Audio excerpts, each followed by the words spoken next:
Henry was both fascinated and scared by the discovery into this strange thing under his bed. He had no idea what this was and where it came from. His father decided to call an expert to identify it, and after a few phone calls, he finally found someone who agreed to come over and take a look.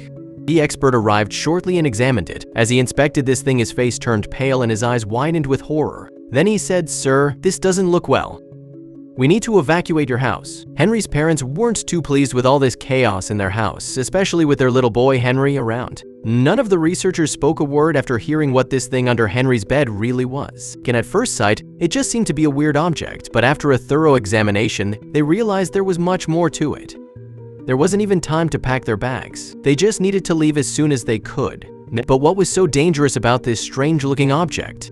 Why was the expert in such a panic, and why did they leave the house instantly? But before we start, smash the like button and make sure to subscribe if you haven't, and hit that notification bell so that you won't miss any new stories. As like any other young kid, Henry was afraid of what may or may not be hiding under his bed. For that reason, he checked under his bed every morning, and he did the same on this Sunday morning when he suddenly spotted this strange object. He had no idea what it was, or that things would become much worse from here on. Henry was shocked and immediately ran downstairs. He yelled for his parents, but they didn't immediately respond. When he finally got their attention, he told them about his discovery. They didn't believe him at first, but when they saw the fear in his eyes, they went upstairs with him. And now it wasn't just Henry who was in shock. His parents, Oscar and Hilly, were also totally blown away by this. He asked Henry if he really didn't put that thing there himself, but immediately saw that he was innocent. Oscar and Hilly decided to call an expert, not only to reassure Henry, but also to have that thing removed as soon as possible. The expert arrived quickly, less than 15 minutes after they had made the call. He was already knocking on their door. Oddly enough, he didn't want to go upstairs right away. He first pulled out a photo book, showed Oscar and Hilly some pictures, and asked them whether they saw anything that resembled the strange object they had found upstairs, and they pointed to an exact match. When the experts saw what photo they pointed to, he was shocked. Henry could tell that something serious was going on, and he was very scared. The expert stepped courageously into the room and carefully looked under the bed with a flashlight. Without saying anything, he stayed under the bed for several minutes while the family waited in suspense. The expert finally rose off the ground but avoided eye contact with the family. This is absurd, Oscar thought. He lost his temper and walked over to the man, demanding that he at least say what he saw and what made him scream. But the expert walked away, snapping at Oscar, "I need backup. Leave me alone." Hilly wondered, was this thing under her son's bed really that dangerous? Meanwhile, the expert finally called for backup. He tried to explain everything over the phone. What Oscar and Hilly noticed that he had to repeat himself several times. That could only mean that his backup didn't understand much of it either. Finally, the man hung up, waiting for the others to come their way. Oscar, Hilly, and Henry were asked to wait in the living room until the others arrived. They hesitantly obliged, but they wondered what the expert actually meant by backup. Not much later, the backup actually arrived. It was a whole team. Yet, they went straight to his bedroom, where they carefully began the preparations. The operation had begun, and it wasn't going to be an easy one. Men in white suits filled Henry's room. Oscar and Hilly stood by their son's door and watched in horror as the men tore up the room. But as soon as the bed was moved, the expert's colleagues were also shocked. Oscar, Hilly, and Henry could now also clearly see the object under Henry's bed. It was a shell, and it was much larger than they first thought. They still wondered what was so special about it. After carefully inspecting the shell, the team took a moment to discuss. Eventually, the team decided to call the police. Oscar was shocked. Was it that bad? Reads were the police really needed. He tried to talk the expert out of it, telling him it couldn't be that bad and they could solve it together. But the expert had no time for his suggestions. He had gotten irritated by the family's constant questions. Not long after, the whole house was full of cops and scientists. Meanwhile, the police officer in charge arrived. He looked around the room with a serious face and had an obligatory chat with Oscar and Hilly. Unfortunately, he had little to say and tried to reassure them with empty words. Soon after, he joined the other agents and experts. Then Oscar saw a strange reaction on one of the officers' faces. He saw how his eyes were wide open from shock. This officer clearly heard some unexpected news and it showed on his face. Because of this, Oscar ran out of patience and he joined the group. The officers immediately stopped whispering, but Oscar didn't care. Oscar firmly demanded an answer from the officers. But as he spoke to them, all the police officers did something Oscar never saw coming. They stepped back, and with a surprised look on their face, they said, "Sir, stay there. You need to lay on the ground and don't move." What is going on? Oscar thought. Oscar had no idea why he was ordered to lie on the ground, but he wasn't in a position to deny an order. So, he slowly put his hands in the air and got down on his knees.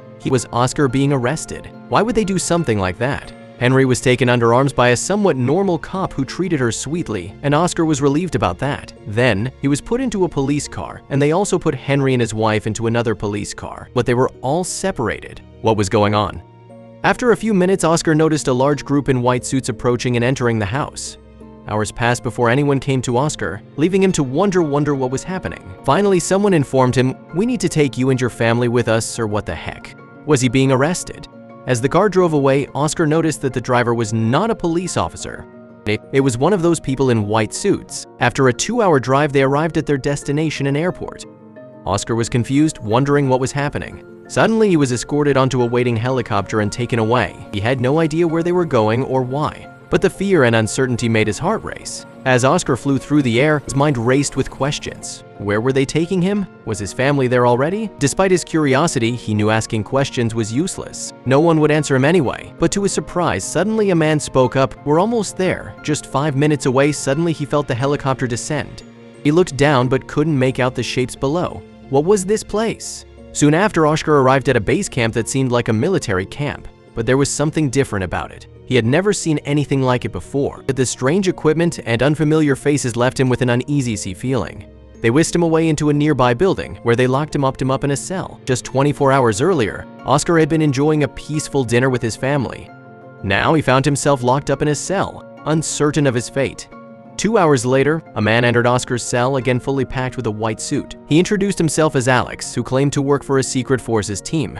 He apologized for the situation but insisted their actions had been necessary. Oscar's first concern was for his family, especially his son Henry, but Alex sighed, looked at the ground and said, "I have to tell you something." Oscar's heart raced as the words sunk in. He yelled, What was something happening to Henry? It's about your son.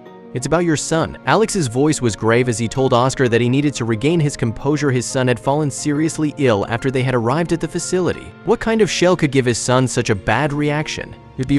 Alex explained that they had found a virus on the shell, but he wouldn't tell him more about it, insisting it was top secret. Another man entered the room and conducted a few tests on Oscar. A long and dreadful hour later, they received the results, and thankfully, Oscar was not infected with the virus. He was relieved and eager to finally see his son again. He prayed to God that it would be okay. Alex explained to Oscar he had to go through some protocols. He wasn't allowed to touch his son and had to wear a hazmat suit like everyone else. They told him his wife, Hilly, was still waiting on the test results, and if she were to be negative, too, she would be joining him in their son's room. As Oscar walked down the long hallway, he bombarded Alex with questions, desperate for answers. What was the origin of the virus? Did it come from the shell? What kind of creature could possibly have lived inside it? He asked.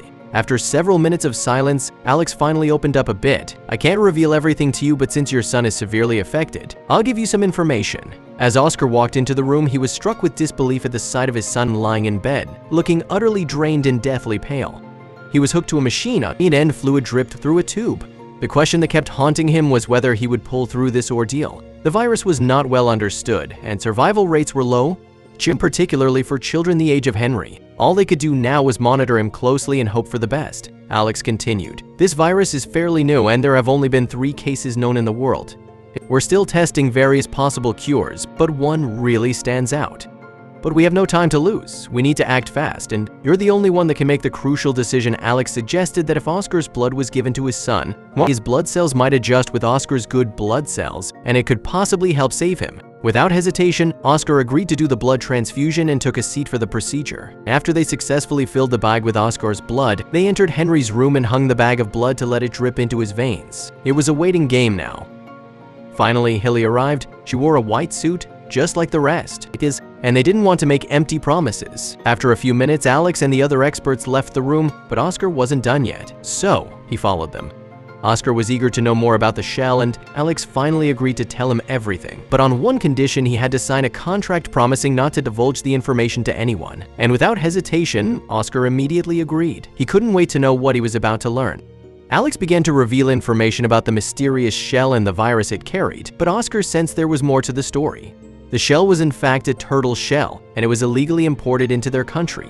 It came from a continent where a new virus had just shown up, and it was infecting people worldwide. Not many people had gotten sick yet, but they were already looking for a cure.